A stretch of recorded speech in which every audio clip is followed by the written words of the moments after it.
morning, everybody. AD here, Andrew Deering. It is lovely to have you in the background listening. I'm joined this morning, well, this morning where I am, whatever it is where you are, by Rohan Dredge. G'day, Rohan. Hello, mate. Thanks for having me. Excited. Absolute pleasure. Rohan, I've known for quite a few years as a man of deep integrity, deep wisdom, and a whole bunch of expertise that I think you'll hear about when we continue this onwards. And I know you will pick up some absolute nuggets from this conversation. Just to explain who Rohan is, he's the CEO of Pragmatic Thinking. He brings much more than he's much more than a world-class presenter, thinker, and strategist. He brings life to our operating intent. Really interesting conversation there that I think we're going to ask him about a bit later. He seeks to make a difference to the difference makers. And I know people who are listening to this, you're a bunch of those people. For more than 2 decades, Rohan has taught leaders the essential skills to help them make the leap from someone who is great at their job to someone who is outstanding at leading people. A little sneaky comment there, you say 2 decades. Really? I know I show the wear. He doesn't show the wear anywhere near as much. With a master's in educational psychology, the lived experience of leading large teams in fast-growth environments, and a vast knowledge developed by exec coaching some of Australia's most impressive business leaders, Rohan's leadership style at Pragmatic Thinking is hands-on, client-facing, and energetic. The energetic heartbeat of Pragmatic Thinking, Rohan provides the direction, inspiration, and commitment to producing next practice client delivery for the wider team, on behalf of the wider team, with the wider team at Pragmatic Thinking. Beyond being one of the most likable and decent humans you're likely to meet, he has an insatiable desire that drives him to support people and businesses to be better. Well, I reckon that fits in a better people, better business. So it's an absolute delight to have everybody listening, and it's great to have Rohan here. And as always, we're going to leap in because as I remember sitting in a cafe a few years back with Rohan, and he asked me about something I was attending, and there was a ball, and this whole conversation was, do you dance? And I said, no, I'm not really good at dancing. I think dancing, both in the real sense and the figurative sense, is largely useless. So let's stop dancing. Let's get into the meat. Rohan, we always start this with a really simple conversation. I'm intrigued to hear your conversation around this. And the name of this podcast is Better People, Better Business. And my simple question is, what does that mean to you? Yeah, I so appreciate it, and appreciate it's always quite odd when somebody reads you the documentation that you've sent them that's about yourself and all those things, especially when you've got the, for our listeners, when, AD and I have got the kind of relationship we've had, we could have more or less dispensed with the bio and just had a chat as friends and colleagues. And firstly, I think as a statement of intent, I think it is outstanding. I think one of the things that inspires leaders is this idea of, what am I aiming at? What am I going for? What is it that we are trying to create and produce and develop and make happen and cause to be? And I think the idea of better people, better business is just a stunning intent. I think it puts together two potentially counterintuitive ideas, and I'll elaborate on that in just a sec. Please do. I think there's an adage that says, people are our business, and then you hit a profit snag, or you have a down quarter, or your share price plunges, or something like that, or we have a pandemic even, or we get supply chains issues, or weather situations. And we say people are our business, and then there's layoffs, and then there's interest rates, and then there's inflations. And we do things like where we've got contrasts around a significant telco in our country that laid off several thousand people a number of years ago, because they've got a very high priority on whatever the number is on June 30, versus a significant financial institution that made changes to the functioning. This is $1 billion financial institution, made changes to the functioning of that organization in order to not lay off the workforce. So, I hear this better people, better business idea, and I think that is what we're about, but it needs to be what we're about when it's hard. And it needs to be what we're about when it's difficult. And it needs to be what we're about when difficult decisions need to be made for the business and for people. One of my favorite metaphors around this is when people talk about high performance and the high performing team, I immediately go to rugby. That's my pedigree. It's my background. I played it as a junior. And is then, it real rugby or rugby league? No, real rugby. Real rugby. Okay. I've got you. Real rugby. And at the time of recording, we've got a bit of a festival of rugby going on at the moment with some of the best. And I love it when the camera pans across the team during the national anthem, and it pans across, and you see it start with the captain, and then it basically the camera changes position for the size of the player. And you're looking at these 15 players or 17 or 18 players, you're keeping the reserves, however it works. And you're seeing completely different shapes, completely different sizes, and completely different makeups of people, all gathered together for one purpose, all gathered together with different points of reference, different contributions, but one aim. And I think that as a metaphor reminds me of the idea of better people, better business, because every single one of those players is expected to leave everything on the mat. They're expected to sacrifice. They're expected to put their body on the line. They're expected to pay a really high price for the sake of the objective. And everybody around them is expected to make the same commitment to them and their performance and their well-being and their essentially productivity. And so that tension, better people, better business, is a beautiful tension for me. And AD, that's the space I play in. That's the tension that I play in. It's that space, holding that space where we're looking at better business, we're looking at better people, and we're almost pushing the two together in terms of relationships, communication, capability, deliverables, all those things. And we live with those rolling dice every single day. Yeah, and it's an important piece. I think intuitively, and I'm sure you've seen this as well. So you and I kind of look and go, well, business is people. You know, I have these conversations. I've chatted about this in other podcasts, but people always say, oh, the business did this, or the organization made that choice. And organization doesn't make too many choices. People make choices. The organization is a piece of paper sitting somewhere in a vault. The people was what makes it. And I think it's really important, to your point, to understand that those two things, you know, to use your frame there, the better people, better business stuff, you can't have a better business without better people. You just can't. And that includes everyone from, I think there was a long time there that we saw the beginning of IT and technology and the removal of people. But what we've seen is it's all about people still. Well, it's interesting interesting you would say that so early in the conversation, because there's this conversation going on around about the impact of AI and what that's going to mean. Now, I think on one level, I think we've got to recognize that AI will actually replace a certain kind of work. But what it doesn't replace is the work that AI can't do.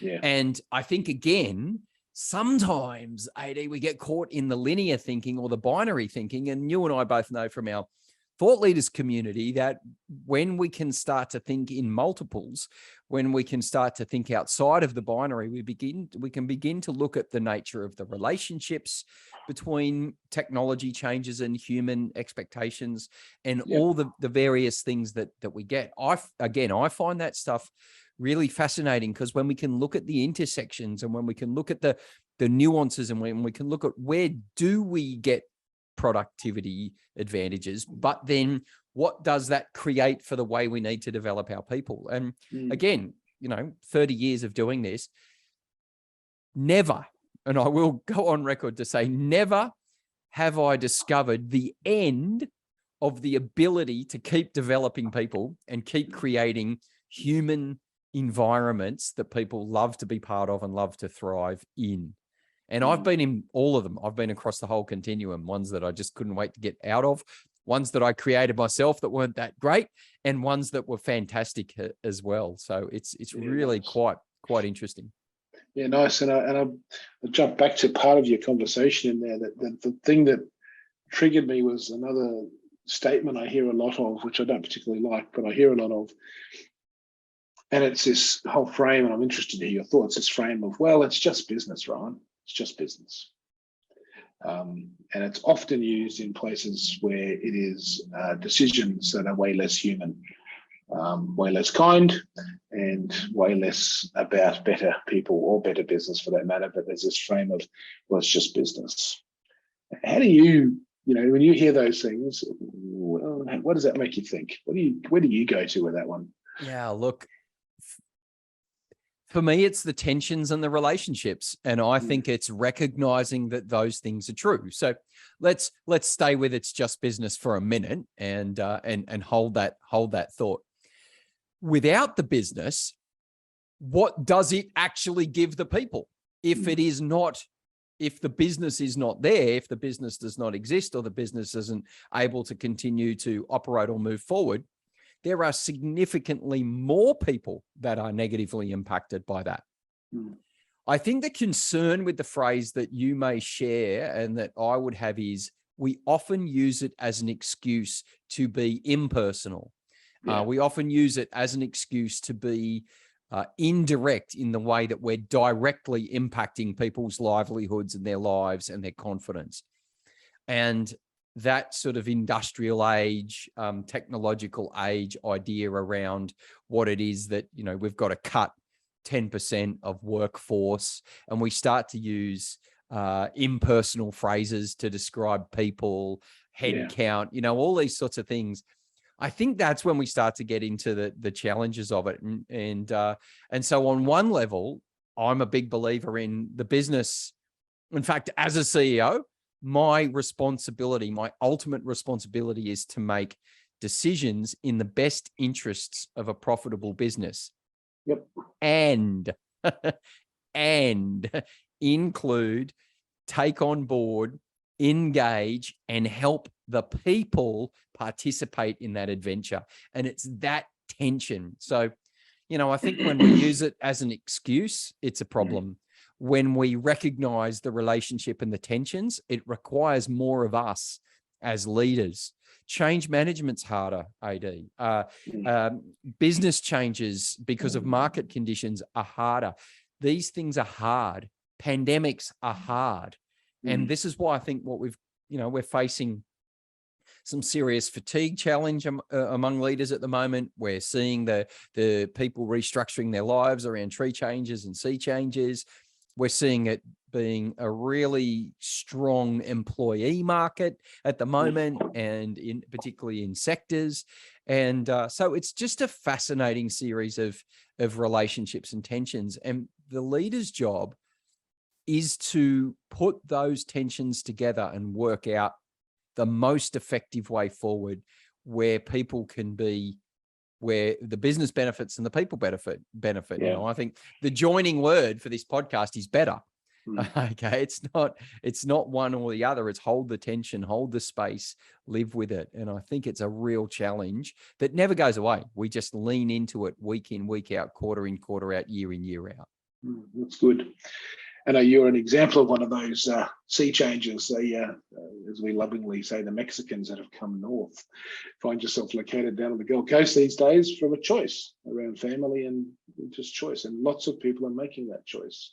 Yeah. There's a lot of movement. And I know in the States, there was this whole conversation around the Great Resignation, and I'm not going to go into that piece. I have different views on some of that as well, but that's a whole other podcast. I think you have different views on most things. If I recall our conversations, contrarian we'll call it, but nonetheless, there is a great truth that people are making choices around what better means to them, and that's in everything, and how they show up in the work they do, and where they live, and how they do life broadly, and I can only celebrate that. I think that's a fabulous thing. And, congratulations to you, because I know you and your family made some significant choices and yielding the benefits of that now in the role you do, and also with your wife and kids, with the contentment they're feeling through those choices. So, yeah, well, look, I mean, to give a 60-second light on that one, like better again is a good word. Like we were pre-pandemic, we're sitting down saying our daughter starts high school in the year we're recording this is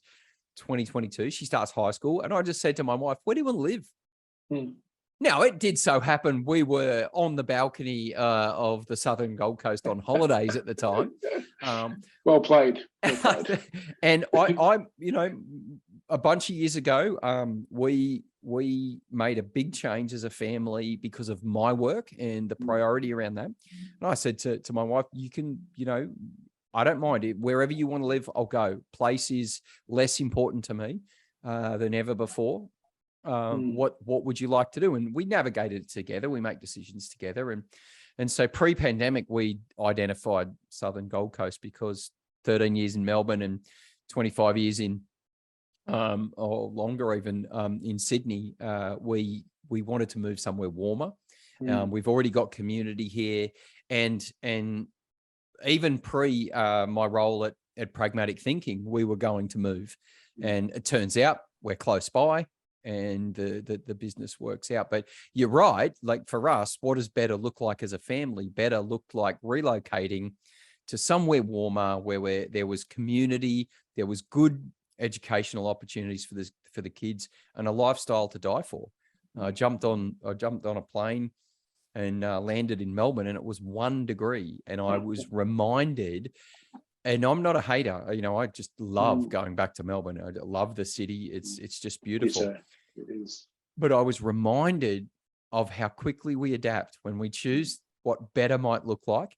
We adapt, and I'm going, okay, yes, that's right. It's 3 layers and a scarf. It's 3 layers and a scarf, right? Whereas up here, it's a t-shirt in the middle of the day. Yeah, even in winter. Yeah, that's good. So one of the things that with the tension, another tension I often hear, and challenge I have with clients, and I'm just curious if you see or hear this, and I'm sure you have a thought on it. Often when I'm asked to do some work with people, and the team's asked to do some work, their frame is we want to be best practice, we want to be best in class, we want to be best in best. And to be honest, my conversation is always, well, that's a real shame. I'm so sorry to hear about that. And people obviously go, well, what do you mean? I say, well, is that as high as you want to aim? And well, again, what do you mean? Well, best is a ceiling. It's a place. It's a measurement where you can get tick done. I'm really curious around what better might look like for this business, because better never quite gets there. There's always something. There's always more, and it isn't about not succeeding and not completing and having a constant goal change, but it's about realizing that it's a journey. What do you think about that? What are your thoughts? Do you see that tension between better and best inside the work you've done and do? I've got a question for you. Am I allowed to ask it? Oh, you are always allowed to do whatever you want. So I'm interested, Nate, because again, the value that listeners get from listening to you, I think, is you say contrarian, but I actually think your ability to reframe something and set the bar higher is really strong. And so what I'm curious to know is how, with the better frame, which I agree with, by the way, how do you celebrate along the way? How do you build that culture, or the culture of acknowledgement and recognition and celebration? Yeah, so thanks for turning the tables. I appreciate this. I kind of should have expected this, really, with you, Rohan, shouldn't I? So aiming for better doesn't mean you don't have milestones, goals, places where you want to get. And it's really important to have those, because the Never-Ending Story was a great movie, but not so good in a journey if we continue on and never actually stop to celebrate. Now, we'll also say that as an individual, it is one of the things that is a blind spot for me, and my team needs to call that out regularly, because my pursuit is for better. So I am, as a human, I am less able to go, done, well done, awesome, let's celebrate this. So I have to be very actively conscious. I have to set goals. I have to set expectation. And I also, as much, probably more for the team that I get to journey with, need to also do things at certain places when we do achieve the goal, the step, that next ladder. And for me, the picture is a ceiling or a ladder. Best is about the ceiling and you bang your head on the roof and you're done. Better is about the ladder. There's always another rung that you can choose to move up, and choose is the other thing too, I think, Rohan. But so for us, every time we step up a rung, it's looking to what is the next rung. What is that about? Why are we doing that? Where are we heading? And what does that look like? What does success look like when we get there? Yeah. And it is like a ladder is important, because a ladder does have rungs. It's not just like a tube that you get sucked up into space and there's no defined steps. There are the rungs of the ladder. And for me, and when I talk to clients about this, let's talk about what are the goals. Is it 3 months, 6 months, 12 months? Is it 5 year? And obviously 5 years is the best guess, but nonetheless, you've got to have that guess and something to aim for. So that's how I look at it. And because of my bias toward improvement, continuous improvement, the better. I do have a tendency to sail straight through and keep going. And I know how important it is for people to be able to go, well done, well done, well done. Or, hey, we didn't quite hit this one. Why not? What have we got to learn here? As you said, there's been some problematic years for most people, not everyone, but most people in the last few years around COVID and just general disruption. That a lot of people haven't hit their betters. It's okay. Why not? And how do we reframe and how do we reset and then how do we go again? Yeah, Does and I think answer your question. Well, yeah, it does, and maybe maybe you should be a guest on this podcast. I've been challenged on that one. Yes. I think the importance of what you said is actually in the next level down, which I think the leader's job is the importance of context and reframe. Yep. And I think that's what our job is. Our job is to, define what good looks like. What Brene Brown says, paint done. What does success look like here? What will we do when we achieve this picture? And then what will we do next? And that's the job of the leader. The job of the leader is to build, to use our language in this conversation, is to build a better culture, is to build, and I don't mean better as an improving culture, but a culture that's committed to better as a journey versus best as a destination. And I think that creates a hunger, that creates a drive, that creates a commitment to improvement, a commitment to learning, and a commitment to growing. But that requires a particular kind of mindset, a particular kind of approach to success and failure, a particular kind of approach to communication and conflict, a particular kind of approach to external and internal factors. And I think that's the most useful thing. If we can find the language, like the language of better really works. And so I think that's a powerful language. And it isn't the only one word that would work. But again, our job is to go, this is the context. Here's where we're playing. Here's what it needs to look like for the next 3 months, 9 months, 12 months, 2 years. And if it changes, this is what we'll do. And this is how we'll reframe. And I think those sorts of things become really important. So yeah, they're the thoughts that are sparked from that question. Yeah, and I think that's a lot of wisdom there is for everybody. If you didn't quite catch that, hit the replay about a minute back, play it again. It's definitely worth it. Maybe go a minute and a half just to make sure you catch it. But there was so the pieces that I think are really powerful, Rohan, that I hear and I just say spot on, is the piece around setting the context. The risk of any drive, best or better, is that the leader is driving the bus. To use a Jim Collinsism, he or she is off driving the bus. The problem is they don't know who's on it. No one quite knows where they're going, and they certainly didn't buy the old, back in the days when we did have aeroplane flights where you could just buy a random flight. I can't remember what they used to call that. Do you remember the old, back when they had airplanes? Sorry, I shouldn't be so sarcastic, but we used to do those mystery flights, and you didn't quite know where you were going. So many leaders, I think, are running mystery flights.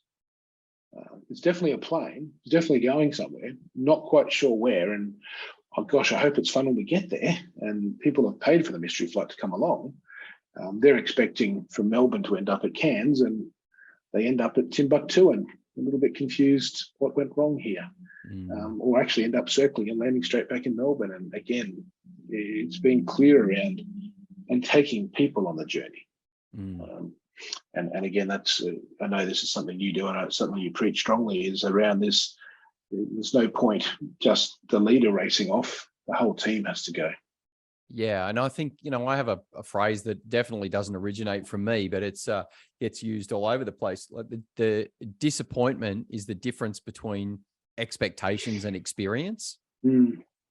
And disappointment can be something that gets built into the fabric of a team because we make promises we don't keep, or the experience along the way isn't what they considered it would be because we never discussed it, or we never sat down to continually check in or recalibrate or ask for advice. We're talking about emerging generations that have something to say, they want to say something, and we've got to get better at making sure we're holding the space between contribution and direction. And I think those sorts of things become really, really important. And especially now, how life and work is a lot more asynchronous. So we use different platforms and different pieces of technology to communicate, collaborate, and holding all of those moving parts, I think, becomes really, really important. But again, the job of the leader is to be clear about the destination, to be clear about everybody's role in the team, the camera panning along the different size participants, and singing various versions of our national anthem, and being able to continually check in with people on their role in this task and this aspiration and this project. And I think, again, that's what makes better people, better business partner together so well, right? That it's the holding in that real-time check-in, real-time conversation, real-time, how do we think things are going? And it's that, so, I'm a future-orientated person. So the biggest risk for me, like you and I just talked about, how good are you at celebrating? And you more or less said, not that great, but I'm being reminded of it consistently. I'm a future-orientated person. So when anybody wants to talk to me about what's going to happen in the next 2 to 4 weeks, I'm like, you sort it out. That doesn't cut it. I've got to show the ability to be present. I've got to show the ability to engage. I've got to show the ability to recognize where that creates value. And I think that's a really important part of the conversation. It is. And for a team, they need that presence. And I was just thinking about your panoramic is the rugby team, or any sports team for that matter, the netball team, take your pick as well. The camera just goes up and down all over the place. And the user, to continue the rugby analogy, a forward's not a back. And you can't train a forward and a back the same way in every way. And you can't expect the same roles in the field. So in the team, and you're thinking about being, better business, better people, it isn't one size fits all. You've got to be very mindful, as you said, all the different shapes and sizes and styles, etc. But understand in your business, there are different positions.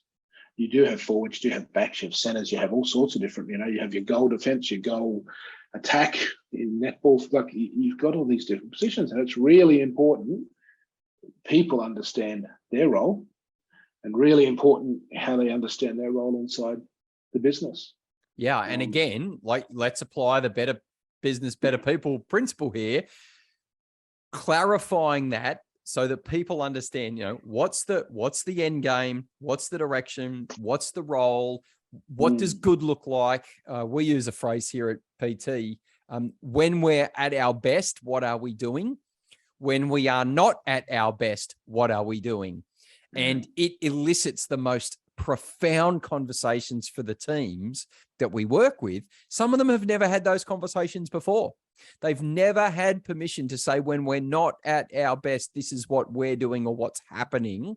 Yep. And then all of a sudden they get to create strategies around doing it differently. It's brilliant. It's so good to see. So one more time, what's that cracking question? Just so people didn't get it, stop. If you're driving the car, pull over, grab a pencil. It's this idea of the behavioral compass. And we talk about when we are working at our best, what are we doing? And when we are not working at our best, what are we doing? And we talk about amplifying the at our best behaviors and being on guard of the not at our best behaviors. And it's a beautiful piece of work. And it's something that I think is a real game changer for teams. Yeah, absolutely. It's that whole slightly different set of words, but very similar: above the line, below the line. What does above the line with you look like? What does below the line with you? But that's a great set of questions there. I think for people even that one piece, if you were to take that and apply that this week in a team conversation, just the richness that would come out of that. And I think it's really important. Better People, Better Business is very much about humanizing the business. It's very much about realizing that it's not just a big machine. It's about a bunch of people working together to do great work, good work, any work. And how do you get just from work to great work? How do you get from just showing people who are just showing up to people who truly want to be there and aspiring to collectively and individually be better? That's the game. And I think there's a whole range of conversation just then that was deeply empowering. So thank you for that one. The other question I had, Rohan, I know time we're getting close to, but there was a statement in your bio, and it was really useful. I love reading out other people's bios and watching them cringe. Was around operating intent. And I can read it again if you need me to.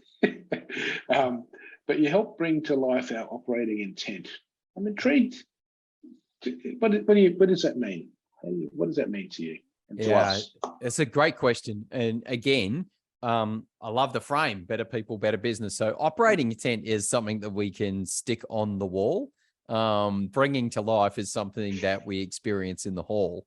All right. So one of my mentors, Andy Stanley, says it's all good if it's on the wall, but it needs to be in the hall. Okay. It's got to be lived experience. It's got to be bought into by the people. I remember years and years ago, re-engineering a not-for-profit. And I was a couple of years in, and I heard one of my leaders use one of our values as a way to direct people's behavior. And I stopped. And they did it independently. They weren't told to do it. It just came out of them. And I stopped and went, oh, we've made it. We got there. They owned it. And it was this moment. And so I think operating intent and bringing to life is the difference between theory and practice, and the difference between aspiration and experience. It's the difference between objective and behavior. It's those things.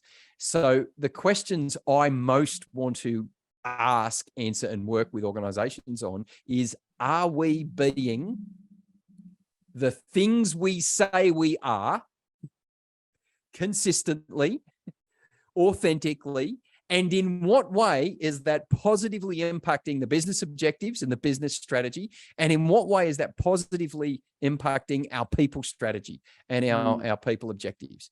Because that's where the disconnect is. We say it, we write it, we graphic design it, and we forget about it. And that can happen for lots of different reasons. Mostly because we don't know how to make that connection between the stated objective and the behavior that goes with it. Yeah, and that's 2 point. It's a lot of the work that you do and the business that you lead does is about joining these wonderful things on a wall, as you said, the sticking on the wall, and helping people to understand, how does that actually play out in the hall? How do I walk this talk? Because I'm not going to cut to the chase. It's bloody hard. Yeah, like it is exceptionally difficult work. There are a few rare people out there who seem to be able to do it innately, but they're rare. I think most people do find the application. You can sit and do a strategic workshop. You can do that kind of stuff, and so love that.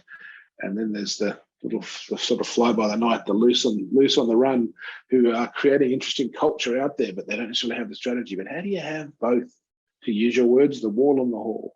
And if you don't have both, you're going to have challenge in the business. And what do you do when it goes wrong? What do you do when it goes off track? Most of us don't have strategies to acknowledge that we didn't live up to the expectation. We didn't live up to the standard. How do I, to use another framework we use, how do I use reverse gear, back up, say sorry, and then come at it a different way, a more human way, a more authentic way, a way with some lessons learned? And that's just as important to build into the better people part of who we are. Oh, it is. One of the other words that sit inside, for my world, the better idea is onwards. And again, to touch on that much earlier conversation around the risk of binary, forwards, backwards. Forwards is going to always forwards. People, you hear this a lot in a business frame. Forwards, you've got to be moving forwards. My reflection is that and their little meme that I talk about regularly is sometimes forwards, sometimes backwards, but always onwards. As you just said, thrown in reverse is sometimes the most important thing you need to do. And if you're parked in a car park, you kind of have to go to reverse to get out. In life, sometimes we get in those car parks and we have to throw it in reverse to be able to get back out again. And that's okay. So one school of thought, the best school of thought often says, we go backwards, failure. No, it's a learning and it's onwards, because you can't go forwards without going backwards. But collectively, it's about onwards. That's the piece, I think, and wrapped up in that is a little bit of self-kindness, a little bit around serving self and taking care of self on that journey as well. No, it's really powerful. Rohan, I am mindful of time, and I know you've been very generous, and you and I could talk most of the day, and find a lot of really powerful things. And it's been what you've offered there is just so much good, pragmatic, useful. Again, you also know me, useful is one of my favorite words, and today's talk was useful to people, so thank you. My last question for you, if we could leave one piece to sit in people's thinking as they're listening, watching, whatever it might be, if there was one thing you could say, what would be the one thing that you would want to leave as a gift for the folk who are listening? Yeah, a long-time mentor of mine is Jim Rohn. He's passed, and he said, work harder on yourself than you do on your job. And if I combine that with the work I'm doing now, like deeply scientific approach to behavior and motivation, when you work harder on yourself and you see the progress, you are more motivated to continue to do that. We call it the motivation principle. It's a principle of behavioral science. It's a principle of psychology. And it's also a principle of wisdom. Work harder on yourself than you do on your job, and you will see the impact and the results and the benefits in your job and for yourself. That's how I would, that's what I would be encouraging people to do. Cracking gift. And for those listening, that's, there's a whole range of resources that one can choose to follow in that space. Get after something, go and read a book, go and listen to this podcast, listen to others, work on yourself. Really wise words there, Rohan. Thank you.